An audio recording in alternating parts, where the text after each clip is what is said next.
Okay okay. Okay. ഫാൻഡോയില് options പറയുന്നത് ഇതാണ് എന്ന് പറഞ്ഞാൽ, സിമ്പിൾ എക്സാമ്പിൾ എന്ന് പറഞ്ഞു കഴിഞ്ഞാൽ, നമ്മള് ഇപ്പോ പ്രിൻസേട്ടന്റെ കയ്യിൽ ഒരു വസ്തു ഉണ്ട്. ഞാനത് പ്രിൻസേട്ടന്റെ അടുത്ത് പറയുകയാണ്, 1,00,000 രൂപ പെർ സെന്റിന് ഞാനത് വിറ്റ് തരാം എന്ന് പറഞ്ഞിട്ട് ആഹ് ഒരു മാസത്തിനുള്ളിൽ ഞാനത് വിറ്റ് തരാം. എന്റെ കയ്യിലൊരു ടോക്കൺ പ്രൈസ് വേറെ ആർക്കും കൊടുക്കാതിരിക്കാൻ വേണ്ടിയിട്ട് ഞാനൊരു ടോക്കൺ പ്രൈസ് 5,000 രൂപ 10,000 രൂപ തരും. ഓക്കെ, അതൊരു എഗ്രിമെന്റ് ആണ്. അത് എഴുതി വെച്ചിട്ട് നമ്മള് ആ 10,000 രൂപ ടോക്കൺ പ്രൈസ് മേടിച്ചിട്ട് നമ്മൾ തമ്മിലുള്ള ഡീൽ എന്ന് പറഞ്ഞു കഴിഞ്ഞാൽ, സെന്റിന് 1,00,000 രൂപയ്ക്ക്. അത് സ്ട്രൈക്ക് എന്ന് പറ്റല്ലേ പറയണത്? അതെ അതെ, ഓക്കെ ഓക്കെ. സെന്റിന് 1,00,000 രൂപയ്ക്ക് ഈ സാധനത്തിനെ വിറ്റ് തരാന്ന് പറഞ്ഞിട്ട് നമ്മൾ ആ ഡീൽ ഉറപ്പിക്കും. അതിനുശേഷം ഇപ്പം ഡീല് നടന്നില്ലെങ്കിൽ എന്റെ കയ്യിൽ നിന്ന് മാക്സിമം പോകാവുന്ന പൈസ എന്ന് പറഞ്ഞാൽ ആ ടോക്കൺ പ്രൈസാ. ഡീല് നടന്നില്ല. അല്ല, ഡീല് നടന്നു കഴിഞ്ഞാൽ എനിക്ക് ചിലപ്പം 1,50,000 രൂപയ്ക്ക് വേണമെങ്കിൽ ആ ഡീൽ ഉറപ്പിക്കാം. അല്ലെങ്കിൽ 1.5 അല്ലെങ്കിൽ 2 ലാക്ക്, അങ്ങനെ എത്ര വേണമെങ്കിലും എനിക്ക് ഡീൽ ഉറപ്പിക്കാം വേറൊരാളായിട്ട്. പക്ഷെ എനിക്ക് ആക്ച്വൽ ഓണറിന് കൊടുക്കേണ്ടത് എത്ര രൂപയുള്ളൂ? 1 ലാക്ക് റുപ്പീസേ ഉള്ളൂ. മനസ്സിലായോ? അപ്പോ ഞാൻ എങ്ങനെയാണോ മാർക്കറ്റിൽ ആ ഡീലിനെ ഉറപ്പിക്കുന്നത്, അതിനനുസരിച്ച് എനിക്ക് എത്ര പൈസ കിട്ടും? അപ്പോ 5,000 പെർ സെന്റിന് കിട്ടും, 50,000 പെർ സെന്റിനൊക്കെ കിട്ടും, 1 ലാക്കിന് പെർ സെന്റിന് കിട്ടും, ഇൻക്ലൂഡിങ് ഞാൻ ഇറക്കിയ ക്യാപിറ്റലും അവർ എനിക്ക് തിരിച്ചു തരും. ക്യാപിറ്റൽ മീൻസ് ടോക്കൺ പ്രൈസ് എനിക്ക് അത് തിരിച്ചു ടിപ്പിക്കലി തരും. നമുക്ക് ഒരു ബുള്ളിഷ് മാർക്കറ്റിലല്ലേ ഇത് കുറച്ചും കൂടെ ആക്റ്റീവായിട്ട് വർക്കൗട്ട് ആകുന്നതോ? ആക്ച്വലി ഈ ഓപ്ഷനെ നമുക്ക് ബൈയും, അത് കുറച്ച് ഡിഫിക്കൽട്ട് ആണ് അണ്ടർസ്റ്റാൻഡ് ചെയ്യാൻ. ഓപ്ഷനെ ബൈയും ചെയ്യാം, ഓപ്ഷനെ സെല്ലിങ്ങും ചെയ്യാം. ഈ ബേസിക് കൺസെപ്റ്റ് വെച്ചിട്ട് ഓപ്ഷനെ സെല്ല് ചെയ്യുന്നത് നമുക്ക് അങ്ങോട്ട് അക്സെപ്റ്റ് ചെയ്യാൻ പറ്റത്തില്ല പെട്ടെന്ന്. അതാ ഞാൻ ചോദിച്ചത്. അത് കുറച്ച് പാടാണ് നമുക്ക് അക്സെപ്റ്റ് ചെയ്യാൻ. അതിനെ എങ്ങനെ സെല്ല് ചെയ്യും എന്നൊക്കെ ചോദിക്കാനാണ്. ഫസ്റ്റ് നമുക്ക് ബൈ ചെയ്യാം. ഇതിനെ ബൈ ചെയ്യുന്നതിന് ബുള്ളിഷ് ആയിട്ടുള്ള മാർക്കറ്റ് വേണം, അല്ലെങ്കിൽ നല്ല ബിയറിഷ് ആയിട്ടുള്ള മാർക്കറ്റ് വേണം. അതായത് ഈ സാധനത്തിന് പ്രൈസ് കുറഞ്ഞാല്, മാർക്കറ്റിലെ പ്രൈസ് കുറഞ്ഞാലും നമുക്ക് പ്രോഫിറ്റ് അല്ലേ? മനസ്സിലായോ? മാർക്കറ്റ് പ്രൈസും കുറഞ്ഞാലും നമുക്ക് പ്രോഫിറ്റ് ആണ്.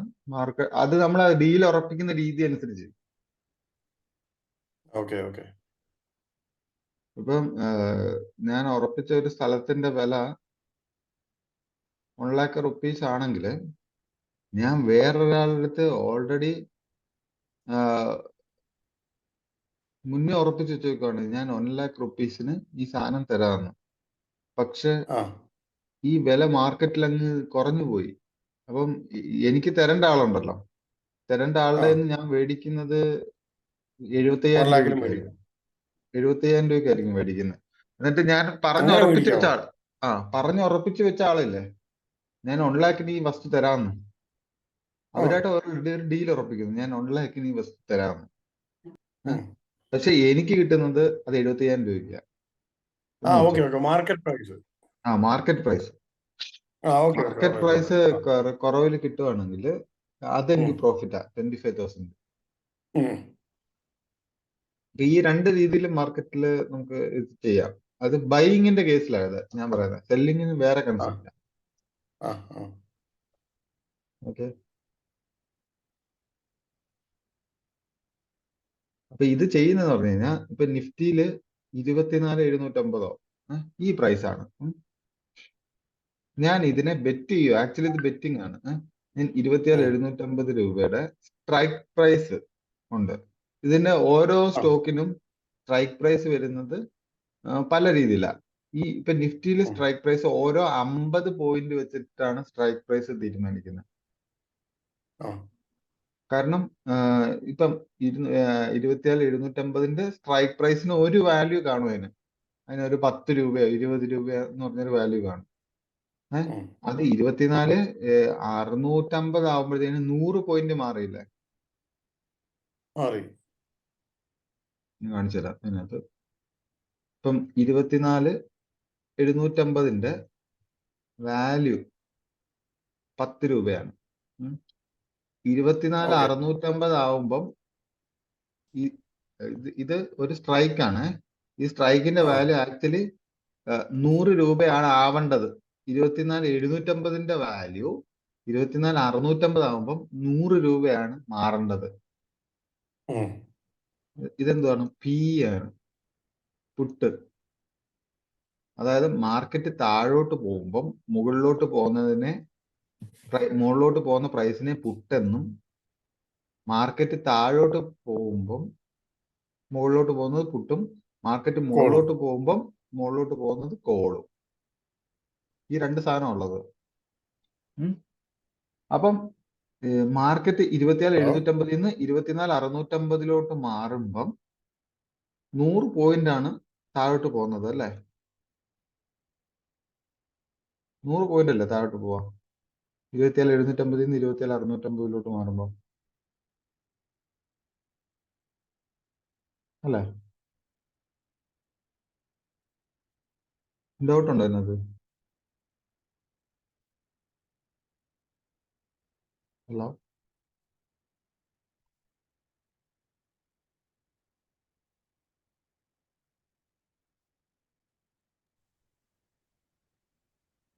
ഇരുപത്തിനാല് 750 നിന്ന് 24 650 മാർക്കറ്റ് പോകുമ്പോൾ 100 പോയിന്റ് അല്ലേ ഇത് താഴോട്ട് പോയത് അല്ലേ? അതെ. അപ്പം 10 രൂപയായിരുന്നു നമ്മൾ വാങ്ങുമ്പോൾ 24 750 പ്രൈസ്. അത് 24 600. ഡിസ്കണക്ട് ആയിട്ട് റീകണക്ട് ആയതാണോ? അല്ല, എനിക്ക് ഇവിടെ കുഴപ്പമില്ലായിരുന്നു. ഓക്കെ, എന്നാ പിന്നെ ഇവിടുത്തെ പ്രശ്നമായിരിക്കും. നിങ്ങൾ പോയതാ പ്രിൻസ്? ഞങ്ങൾ പോയായിരുന്നു. ഓക്കെ, അപ്പം 24 750. സോറി, ആ പുട്ടും കോളും ഒന്നുകൂടെ പറയാമോ? അതായത് മാർക്കറ്റ് താഴോട്ട് പോകുമ്പം പുട്ടിന്റെ വാല്യൂ മുകളിലോട്ടാണ് മൂവ് ചെയ്യുക. മാർക്കറ്റ് മുകളിലോട്ട് പോകുമ്പോൾ മുകളിലോട്ട് തന്നെ മൂവ് ചെയ്യുന്നത് കോളാണ്, കോൾ ഓപ്ഷൻ. ഇതിന് രണ്ട്, പുട്ട് ഓപ്ഷൻ, കോൾ ഓപ്ഷൻ എന്നാ പറയാ. ഓക്കെ, അപ്പം ഈ 24 750 നിന്ന് 24 650 മാർക്കറ്റ് പോകുമ്പം പുട്ട് ഓപ്ഷന്റെ വാല്യൂ മുകളിലോട്ടല്ലേ പോണ്ടേ? അതെ. അപ്പം 24 750 നിൽക്കുമ്പം 10 രൂപയിൽ നിന്ന് 10 രൂപയിലായിരുന്നു ആ സ്ട്രൈക്ക് പ്രൈസിന്റെ വാല്യൂ. ഓരോ സ്ട്രൈക്ക് പ്രൈസിനും അതിന്റെ വാല്യൂ ഉണ്ട്. ഓക്കെ, 10 രൂപയായിരുന്നു അതിന്റെ വാല്യൂ. അപ്പം 24 650 ആവുമ്പം 100 രൂപയുടെ ഡിഫറൻസ് അല്ലേ വന്നേ? അപ്പൊ ഇത് 100 രൂപയാവണ്ടേ? 24 650 ആവുമ്പം ഈ 24 750 വാല്യൂ 100 രൂപയാവണം. അതല്ലേ ഡിഫറൻസ്?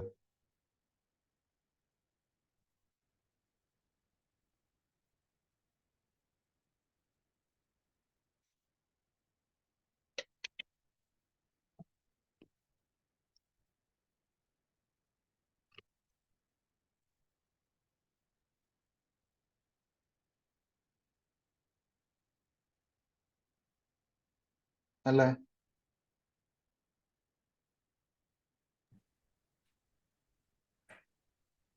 ഇൻസെറ്റ് ഇറക്കി കട്ടായി പോകുന്നുണ്ട്.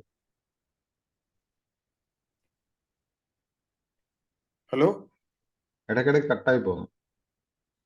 സിഗ്നലിന്റെ പ്രശ്നം ഉണ്ടെന്ന് എനിക്ക് തോന്നുന്നത്. അപ്പോഴേ 24 750 ഒരു വാല്യൂ കാണും. 10 രൂപ അല്ലെങ്കിൽ 20 രൂപ 30 രൂപ അങ്ങനെ ഒരു വാല്യൂ ഉണ്ടായിരുന്നു.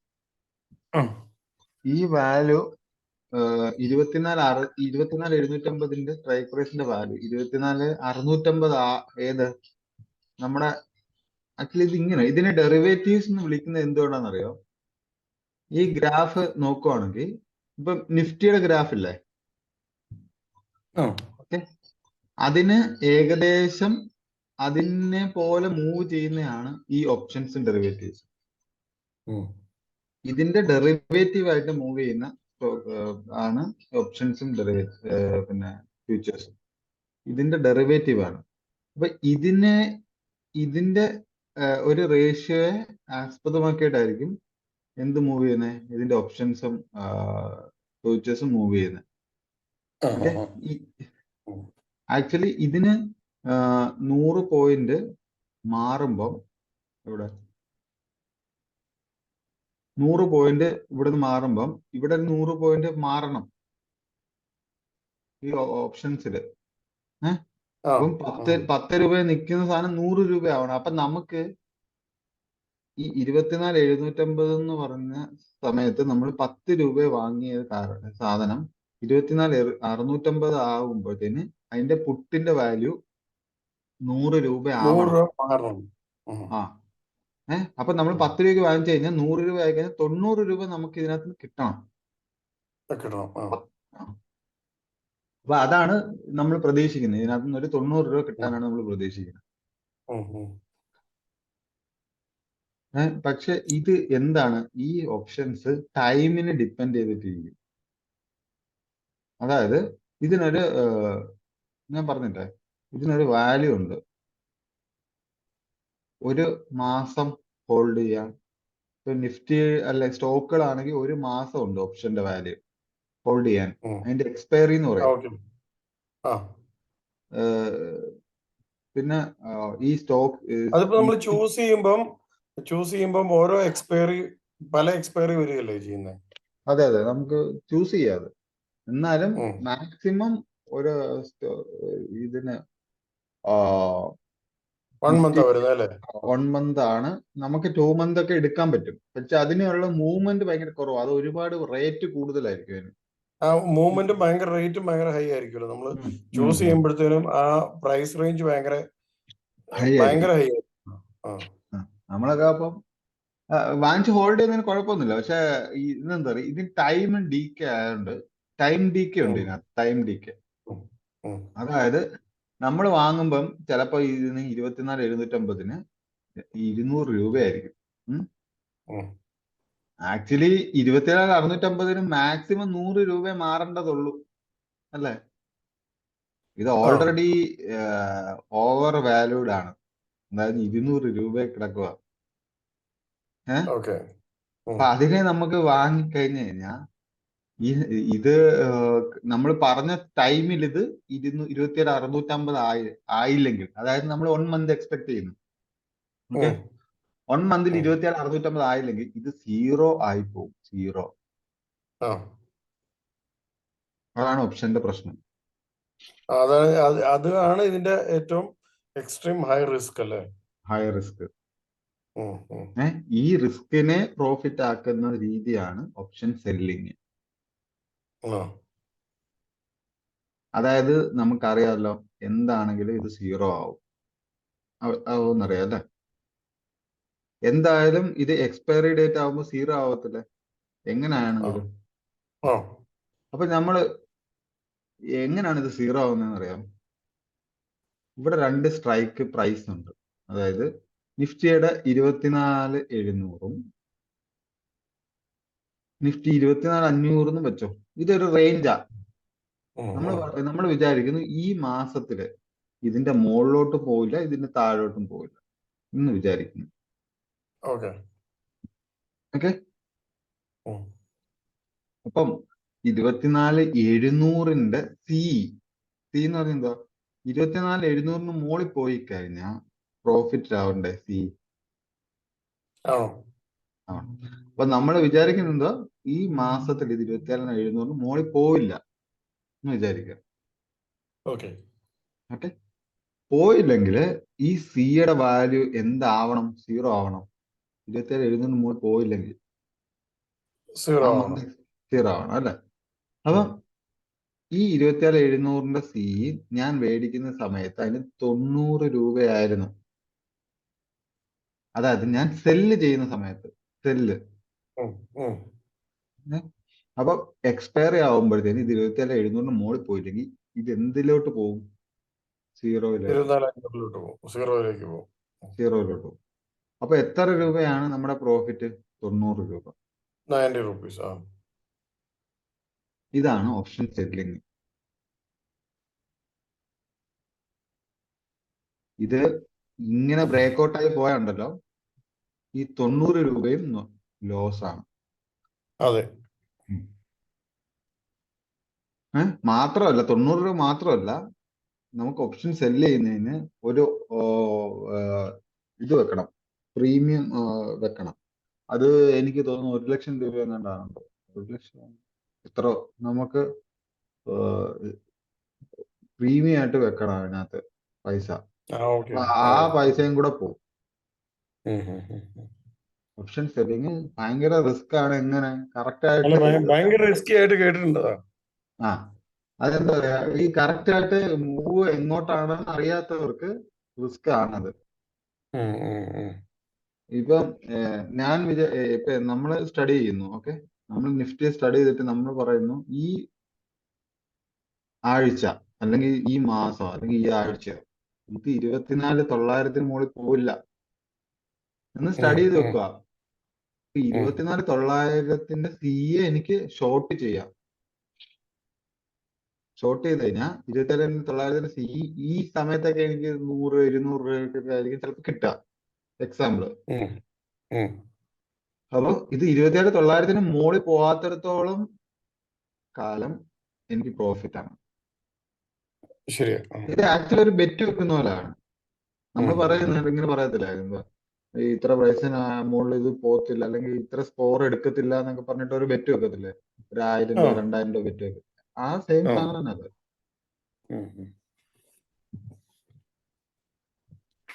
പിന്നെ ഇതിന്റെ സ്കെയിലിന് മാത്രം വ്യത്യാസം എന്നുള്ളതേ ഉള്ളൂ. അതെ അതെ. ഓപ്ഷൻ ബൈയിങ്ങിന്റെ ഒരു ഗുണം എന്ന് പറഞ്ഞു കഴിഞ്ഞാൽ, ഇപ്പൊ 5,000 രൂപ ഞാൻ ടോക്കൺ പ്രൈസ് കൊടുത്തെന്ന് പറഞ്ഞില്ലേ, അത് മാത്രമേ പോകത്തുള്ളൂ. ഇനി ഭൂലോകം ഇടിഞ്ഞു വീണാലും. മനസ്സിലായ എന്ന് പറഞ്ഞു കഴിഞ്ഞാൽ, നമ്മള് അവരുടെ അടുത്ത് ഏൽപ്പിച്ചേക്കുന്ന ഒരു ഇതിന്റെ പ്രൈസ് എന്ന് പറഞ്ഞാൽ 5,000 രൂപ ആണെങ്കിൽ, ഇനി നിഫ്റ്റി 1000 പോയിന്റ് 2000 പോയിന്റ് ഇടിഞ്ഞ് താഴെ പോയാലും നമ്മുടെ കയ്യിൽ നിന്ന് പോകാനുള്ളത് ആ ടോക്കൺ പ്രൈസ് മാത്രമേ ഉള്ളൂ. അതാണ് ഓപ്ഷൻ സെല്ലേഴ്സും ഓപ്ഷൻ ബയേഴ്സും തമ്മിലുള്ള വ്യത്യാസം. ഓപ്ഷൻ സെല്ലേഴ്സിന്റെ റിസ്ക് ബൈയിങ് ആണ് സേഫ്. ബൈയിങ് ആണ് സേഫ്. പിന്നെ എന്തോ ഒരു അഡ്വാൻറ്റേജ് എന്ന് പറഞ്ഞു കഴിഞ്ഞാൽ ലോസ് ലിമിറ്റഡ് ആയിരിക്കും. ലോസ് ലിമിറ്റഡ് ആണ് നമുക്ക്. മറ്റേ മാർക്കറ്റില് എന്തോ സെല്ലിംഗ് മാർക്കറ്റില് ലോസ് ലിമിറ്റഡ് അല്ല ഓപ്ഷൻ സെല്ലിംഗില്. ഇത് അതാണ് വ്യത്യാസം. പക്ഷെ ഓപ്ഷൻ ബൈയിങ് മാർക്കറ്റില് ലോസ് ലിമിറ്റഡ് ആണ്. പ്രോഫിറ്റ് ആണെങ്കിൽ, ബുള്ളിഷ് ആണ്, പ്രോഫിറ്റ് ആണെങ്കിൽ അൺലിമിറ്റഡ് പ്രോഫിറ്റ് ആണ്. അതായത് ഒരു ദിവസം കൊണ്ട് 1 lakh 10 lakh ആവാം.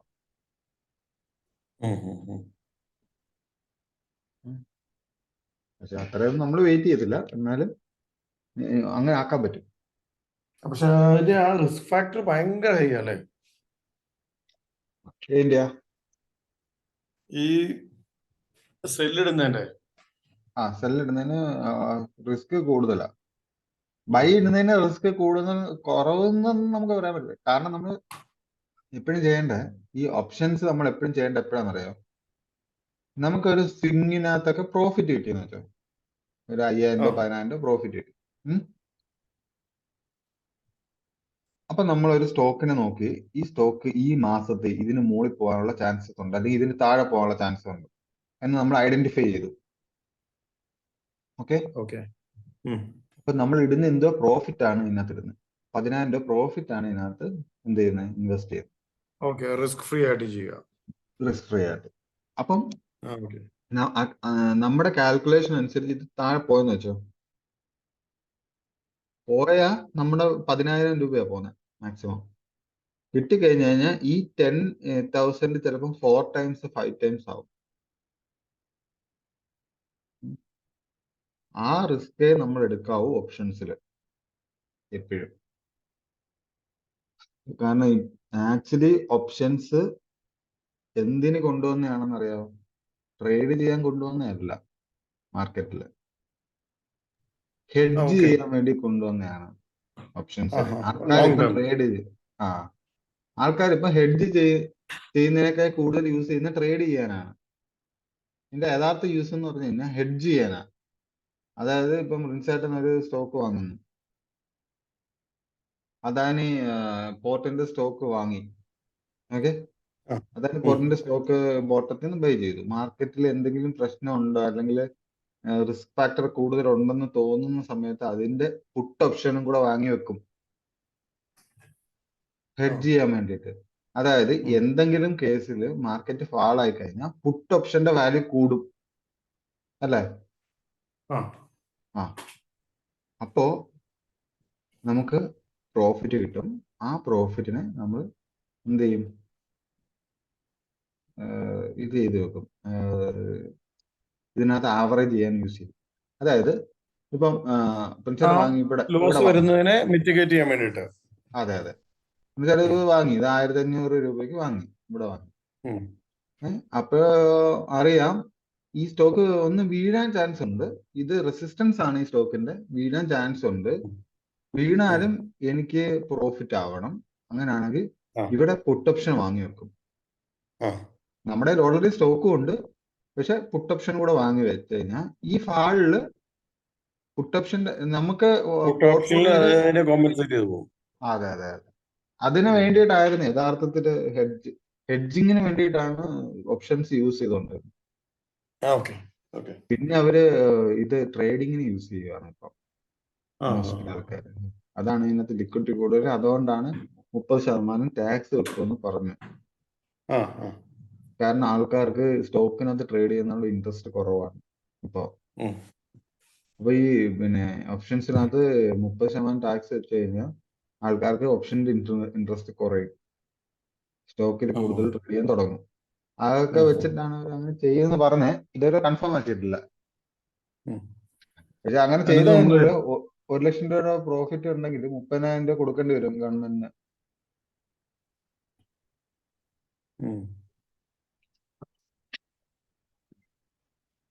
അത് ഇതുവരെ കൺഫേം ആയിട്ടില്ല. അത് F&O മാത്രമാണ് ആ ടാക്സ് വെച്ചേക്കുന്നത്.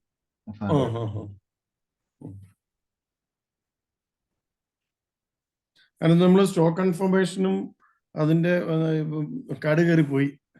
അതെ, ഞാൻ അത് പറയാം. സ്റ്റോക്ക് കൺഫർമേഷൻ ആൻഡ് ഇത് നമുക്കിപ്പം ഏതെങ്കിലും ഒരു സ്റ്റോക്ക് ലിസ്റ്റിലുള്ള ഏതെങ്കിലും ഒരു സ്റ്റോക്ക് പറയോ? ഉണ്ടോ എന്തെങ്കിലും? അതായത് ടോപ്പ് ഗെയിനർ ടോപ്പ് ലോസ് ഉള്ള എന്തെങ്കിലും സ്റ്റോക്കുകളോ നിങ്ങൾ നോക്കി സ്റ്റോക്ക് ഉണ്ടെങ്കിൽ പറയാം.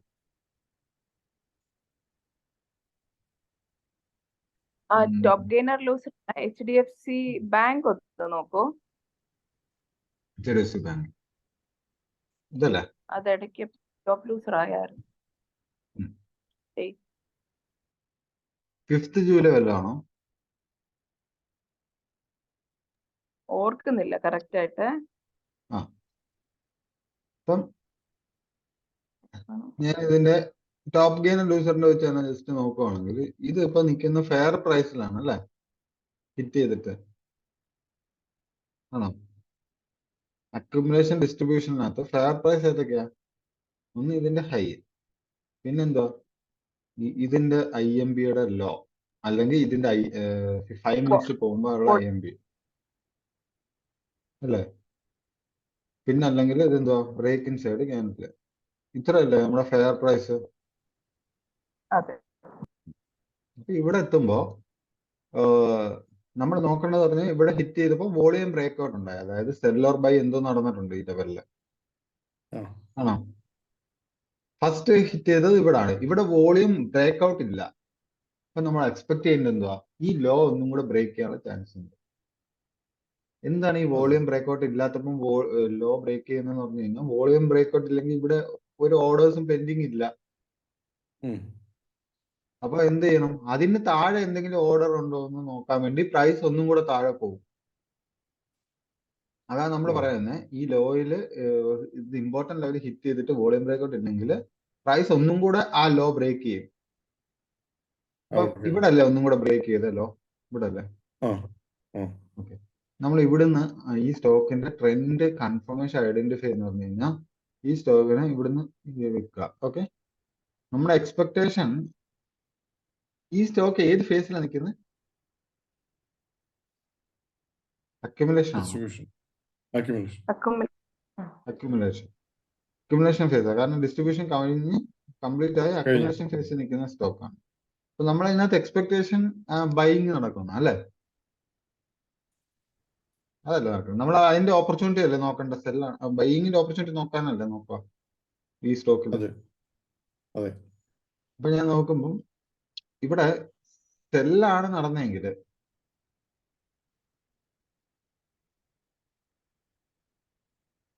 ഇതിന്റെ IMP മാർക്ക് ചെയ്യാം. 412-443 ഇതിന്റെ IMP എന്ന് പറഞ്ഞ് ഇത്താം.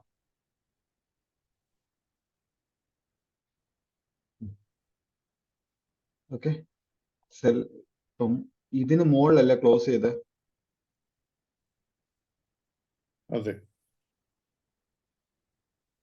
സെല്ലാണെങ്കിൽ ഇതിന് താഴെ ഇരുന്ന് ക്ലോസ് ചെയ്യേണ്ടത്. ഓക്കെ, നെക്സ്റ്റ് ഡേ വെയിറ്റ് ചെയ്യണം നമ്മൾ. ഒറ്റ ദിവസം കൊണ്ട് മാത്രം നമ്മൾ ഒരു കൺഫർമേഷൻ എടുക്കില്ല. ഓക്കെ, ഇപ്പൊ നെക്സ്റ്റ് ഡേ വെയിറ്റ് ചെയ്യുമ്പോൾ ഇതെന്തോ താഴാണ് ക്ലോസ് ചെയ്തത്. ഇവിടെ ആക്ച്വൽ ബൈയിങ് ആണ് നടന്നെങ്കിൽ ഇത് മുകളിലല്ലേ പിന്നെയും ക്ലോസ് ചെയ്യേണ്ടത്? മുകളിലാണ്, താഴെയാണ് ക്ലോസ് ചെയ്തേക്കുന്നത്. താഴെ ക്ലോസ് ചെയ്തത്. പക്ഷെ ഇത് ഏത് ഫേസിലാണ് നിൽക്കുന്നത്? അക്യുമുലേഷൻ അല്ല. അക്യുമുലേഷൻ. അപ്പൊ നമ്മൾ എക്സ്പെക്ട് ചെയ്യേണ്ടത് എന്തോ ബൈയിങ് നടക്കുമെന്നാണ് എക്സ്പെക്ട് ചെയ്യുക. ഓക്കെ, അപ്പൊ നമ്മൾ ഒരു ദിവസം കൂടെ വെയിറ്റ് ചെയ്യുക. നാളത്തെ ഒരു ദിവസം കൂടെ വെയിറ്റ് ചെയ്യും. എന്താണ്? ഇത് താഴാണ് ക്ലോസ് ചെയ്തത്. അപ്പൊ ആൾക്കാർക്ക് ചീപ്പായിട്ട് കിട്ടിയതല്ലേ? അക്യുമുലേഷൻ ഫേസ് ആണ്, ബൈയിങ് നടക്കുന്ന സ്ഥലമാണ്. ഈ സ്റ്റോക്ക് ഇതിനകത്ത് വോളിയം ബ്രേക്ക്ഔട്ട് ഇമ്പോർട്ടന്റ് ലെവൽ വന്നതിന് ശേഷം ഇത് ക്ലോസ് ചെയ്ത താഴാണെങ്കിൽ ഇത് ചീപ്പായിട്ട് കിട്ടിയേക്കുമല്ലേ? നാളെ ഓപ്പൺ ആവേണ്ട എവിടാ? ഇതിന് മുകളിലാണ്. ഇവിടെ ആൾക്കാർ ബൈയിങ് ചെയ്തെങ്കിൽ ഓപ്പൺ ആവേണ്ടത് ഇതാ. അതാണ് നമ്മുടെ ട്രെൻഡ് റെക്കഗ്നൈസേഷൻ. ഓപ്പൺ ഇതിന് മുകളിലായിരിക്കണം. അല്ലെങ്കിൽ ആദ്യത്തെ ക്യാൻഡിൽ തന്നെ താഴെ ഓപ്പൺ ആയാൽ പോലും ഫസ്റ്റ് ക്യാൻഡിൽ തന്നെ ഇതിന് മുകളിൽ കയറി ക്ലോസ് ചെയ്യും. ഇതാണ് ട്രെൻഡ് റെക്കഗ്നൈസേഷന്റെ ഫസ്റ്റ് ക്യാൻഡിൽ എന്ന് പറയുന്നത് first 5 minute candle. First 5 minutes candle തന്നെ ഇതിന് മുകളിൽ കയറി ക്ലോസ് ചെയ്യും. അല്ലെങ്കിൽ എന്ത് ചെയ്യണം? ഇത് മുകളിൽ തന്നെ ഓപ്പൺ ആവണം. കാരണം ഇവിടെ ബൈയിങ് ആണ് നടന്നെങ്കിൽ മുകളിലല്ലേ ഓപ്പൺ ആവുള്ളൂ. അതാണ് നമ്മളുടെ ഒരു ഇന്റർപ്രിട്ടേഷൻ എന്താ? ബൈയിങ് നടക്കാനുള്ള ചാൻസസ് ആണ് കൂടുതൽ അതിനകത്ത് സ്റ്റോക്കിൽ. പിന്നെ നമ്മൾ കൺഫർമേഷൻ എടുക്കും. നിഫ്റ്റി സെക്ടർ, നിഫ്റ്റി എന്താണ് ചെയ്യുന്നത്? സപ്പോർട്ടിലാണോ അതോ റെസിസ്റ്റൻസിലാണോ? ഇതിന്റെ സെക്ടർ സപ്പോർട്ടിലാണോ റെസിസ്റ്റൻസിലാണോ? ഇത് കൺഫേം എടുക്കണം. അതിനുശേഷം നമ്മൾ ആ സ്റ്റോക്കിൽ എൻട്രിക്ക് പോകത്തുള്ളൂ. ഇപ്പൊ നിഫ്റ്റി ഓക്കെ സപ്പോർട്ടിലാണെങ്കിൽ നമ്മൾ ഇവിടുന്ന് എൻട്രിക്ക് പോയാൽ ഓക്കെ ആണ്. അതെ, മൂവ് ചെയ്യും. ഇപ്പൊ നിഫ്റ്റി റെസിസ്റ്റൻസ് ആണെങ്കിൽ നമ്മൾ ഇവിടുന്ന് ബൈ ചെയ്താലും ഇത് മൂവ് ചെയ്യാനുള്ള ചാൻസ് കുറവാണ്. ചിലപ്പം മൂവ് ചെയ്യാതെ ഇത് ഇങ്ങനെയൊക്കെ നിൽക്കും അന്നത്തെ ദിവസം. ഞാൻ പറയുന്ന അന്ന് പർട്ടിക്കുലർ ആ ദിവസമായിട്ട് നിൽക്കും. അല്ല, നിഫ്റ്റി കൂടെ സപ്പോർട്ട് ഉണ്ടെങ്കിൽ ഇത് നല്ല രീതിയിൽ മൂവ് ചെയ്യുള്ളൂ. നമുക്ക് ട്രേഡ് എടുക്കേണ്ട ദിവസം നിഫ്റ്റി നമുക്ക് സപ്പോർട്ട് ആയിരിക്കണം, സെക്ടറും സപ്പോർട്ട് ആയിരിക്കണം. ഈ സ്റ്റോക്കിനെ ബൈ ചെയ്യേണ്ട സ്റ്റോക്ക് ആണെങ്കിൽ പോലും ഇത് മൂവ് ചെയ്യണമെങ്കിൽ അതിന്റെ സെക്ടർ നിഫ്റ്റി സപ്പോർട്ട് ചെയ്യണം. അതാണ് നമ്മുടെ ഫുൾ കൺഫർമേഷൻ. ഇപ്പൊ നമുക്ക് ഇപ്പം ഒരു ഡേ ട്രേഡിംഗ് എടുക്കാനാണെന്നുണ്ടെങ്കിൽ നമുക്ക് ആ സപ്പോർട്ടിന്റെ ഒരു ട്രെൻഡ് അതെങ്ങനെയാ നമുക്ക് ഗസ് ചെയ്യാൻ പറ്റുന്നത്? അതായത് നമ്മൾ എടുക്കുന്ന സ്റ്റോക്ക് ഓക്കെ തലേ ദിവസം ഇങ്ങനെ നിന്നേ ഈ സ്റ്റോക്ക് ഓപ്പൺ ആവുന്നത് തന്നെ ഇതിനകത്ത് എവിടെങ്കിലും ആയിരിക്കണം. നമ്മുടെ സപ്പോർട്ട് ലെവലിലും ഇതിനകത്ത് ആയിരിക്കണം. ആക്ച്വലി ഇത് ഓൾറെഡി ഹൈയുടെ മേളിൽ ഓപ്പൺ ആയി കഴിഞ്ഞാൽ ഈ സ്റ്റോക്കിന് എന്താണെന്നറിയോ, ഓൾറെഡി അതിന്റെ ഒരു ദിവസത്തിന്റെ അതിന്റെ ടാർഗറ്റ് എന്ന് പറഞ്ഞു കഴിഞ്ഞാൽ അത് ഹയർ ഹൈ അടിക്കുക അല്ലേ? പ്രീവിയസിനെ ബൈയിങ് ആണെങ്കിൽ അത് ഓൾറെഡി അത് ഹയർ ഹൈ ആയെങ്കിൽ അതിന്റെ ടാർഗറ്റ് കംപ്ലീറ്റ് ആയി അവിടെ. പിന്നെ ഇതിനകത്ത് മൂവ്മെന്റ് വരണമെങ്കിൽ ഇത് സ്ട്രക്ചർ ഉണ്ടാക്കി സ്ട്രക്ചറിനെ മുകളിലോട്ട് ബ്രേക്ക് അങ്ങനെ ചെയ്യണം. പോയിട്ട് മേളിൽ കയറി പോകണം അല്ലേ? ആ ഓക്കെ. എന്നാലേ നമുക്ക് ഇതിനകത്ത് പിന്നെ ബൈയിങ് ഉള്ളൂ. അല്ലെങ്കിൽ ഇത് ഓപ്പൺ ആവണം എവിടെ, ഇതിനകത്ത് ഹൈ ഒന്നും ബ്രേക്ക് ചെയ്യാതെ ഇതിനകത്ത് എവിടെയെങ്കിലും ഓപ്പൺ ആയി ഇവിടും സപ്പോർട്ട് എടുത്തിട്ട് പിന്നെ ആയിരിക്കണം ഹൈ ബ്രേക്ക് ചെയ്യേണ്ടത് നമ്മൾ എടുത്തതിന് ശേഷം. പിന്നെ ഓൾറെഡി ലോ ബ്രേക്ക് ചെയ്ത ഒരു സ്റ്റോക്ക് താഴെ രാവിലെ നോക്കിയപ്പോൾ നിങ്ങൾ താഴെ വന്നു, ഇതിന് അന്നത്തെ ദിവസം ഹൈ ബ്രേക്ക് ചെയ്യാനുള്ള ചാൻസസ് ഇല്ല, കുറവാ. കാരണം ഇത് ഹൈയും കൂടെ ബ്രേക്ക് ചെയ്താൽ ഇന്ന് എന്തൊരു ക്യാൻഡിലാവും? ഈ ക്യാൻഡിൽ ഇന്നത്തെ ഈ ദിവസത്തെ ഹൈ വോളറ്റൈൽ ക്യാൻഡിലാവും. ഹൈ വോളറ്റൈലിന് ചാൻസസ് വളരെ കുറവാണ് മാർക്കറ്റിൽ. വല്ലപ്പോഴും നടക്കുന്ന സാധനമാണ്, ഇല്ല എന്ന് പറയുന്നില്ല, പക്ഷെ ചാൻസ് കുറവാണ്. നമ്മൾ പ്രോബബിലിറ്റി നോക്കുമ്പോൾ കൂടുതലും ചാൻസസ് ഉള്ള പ്രോബബിലിറ്റി അല്ലേ, അതല്ല ഒരുപാട് ചാൻസസ് ഉള്ളതല്ലേ നമ്മൾ പ്രിഫർ ചെയ്യാൻ. അപ്പം ഇതിനകത്ത് ചാൻസ് എന്ന് പറഞ്ഞാൽ ഇന്നത്തെ ദിവസം ഹൈ ബ്രേക്ക് ചെയ്യില്ല, അത് ഏതെങ്കിലും ലെവലിൽ നിന്ന് ഇത് വീഴാൻ ചാൻസ് ഉണ്ട്. അല്ലെങ്കിൽ നമ്മുടെ ടാർഗറ്റ് വെക്കുമ്പോൾ ഇതിന് മുകളിലുള്ള ടാർഗറ്റ് ഒന്നും നമ്മൾ എക്സ്പെക്ട് ചെയ്യരുത്. ഇപ്പം അപ്പൊ അതിനകത്ത് ഒരു സംശയം ചോദിക്കട്ടെ, നമ്മൾക്ക് ഇങ്ങനെ സ്റ്റോക്ക് വാച്ച് ചെയ്യുമ്പോഴത്തേനും ഈ ട്രെൻഡി ആയിട്ടുള്ള സ്റ്റോക്സ് പിക്ക് ചെയ്യാൻ എങ്ങനെ നമുക്ക് സെലക്ട് ചെയ്യാൻ പറ്റുന്നത്? അതാണ് നമ്മൾ സെലക്ട് ചെയ്യുന്നത്. നമ്മൾ ഐഡന്റിഫൈ ചെയ്യുന്ന ഈ സ്റ്റോക്കുകൾ നമ്മൾ ട്രെൻഡി ആയിട്ട് ഒരു ദിവസം കൊണ്ട് ഐഡന്റിഫൈ ചെയ്യാൻ പറ്റത്തില്ല നമുക്ക്. ഒറ്റ ദിവസം കൊണ്ട് നമുക്ക് പറ്റത്തില്ല നാളെ ഈ സ്റ്റോക്ക് ട്രെൻഡ് ആവും. നമ്മൾ ആ സ്റ്റോക്കിനെ വാച്ച് ലിസ്റ്റിൽ ആഡ് ചെയ്തതിന് ശേഷം ചിലപ്പോൾ 2-3 ദിവസം കഴിഞ്ഞിട്ടായിരിക്കും നമുക്ക് ആ സ്റ്റോക്ക് ട്രേഡ് എങ്കിലും കിട്ടുക. അതായത് ഞാനിപ്പോ പറയുന്ന ഈ സ്റ്റോക്കിനകത്ത് ഈ ദിവസം വോളിയം ബ്രേക്ക്ഔട്ട് ഉണ്ടായി, വോളിയം ബ്രേക്ക്ഔട്ട്. ഇതൊരു റെസിസ്റ്റൻസിലാണ് നിൽക്കുന്നത് ഈ സ്റ്റോക്ക് ഹിൻഡാൽകോ. ഞാനപ്പോ ഇതിനെ മാർക്ക് ചെയ്ത് കഴിഞ്ഞാൽ വോളിയം ബ്രേക്ക്ഔട്ട് നടന്നു, റെസിസ്റ്റൻസ് വോളിയം ബ്രേക്ക്ഔട്ട് നമ്മൾ എക്സ്പെക്ട് ചെയ്യേണ്ടത് എന്താ? അവിടെ സെല്ലിങ് നടക്കാൻ ഉള്ള ചാൻസസ് ഉണ്ട് അല്ലെ? നമ്മൾ പക്ഷെ എന്ത് ചെയ്യണം, സെല്ലിങ് നടക്കാനുള്ള ചാൻസ് ഉണ്ട്, റെസിസ്റ്റൻസിനെ ബ്രേക്കും ചെയ്ത് മുകളിലോട്ടും പോവാല്ലോ അല്ലെ? അപ്പൊ നമ്മൾ കൺഫർമേഷൻ എടുക്കണം, ഇത് ഈ റെസിസ്റ്റൻസിൽ നിന്ന് വീഴുവാണോ അതോ മുകളിലോട്ട് പോകാനുള്ള ചാൻസ് ആണോ കൂടുതൽ. അപ്പൊ നമ്മള് ഈ സ്റ്റോക്കിനകത്ത് IMB മാർക്ക് ചെയ്യുന്നു. ഇതാണല്ലോ ഏറ്റവും കൂടുതൽ ട്രാൻസാക്ഷൻ നടന്ന സ്ഥലം. വോളിയം കൂടുതൽ വന്നു കഴിഞ്ഞാൽ ആ പ്രൈസ് റേഞ്ചിലാണല്ലോ ഏറ്റവും കൂടുതൽ ട്രാൻസാക്ഷൻ നടന്നത്. അപ്പം ഇതിനു ശേഷം നെക്സ്റ്റ് ഡേ പ്രൈസ് ക്ലോസ് ചെയ്ത് എവിടെ? താഴാണോ?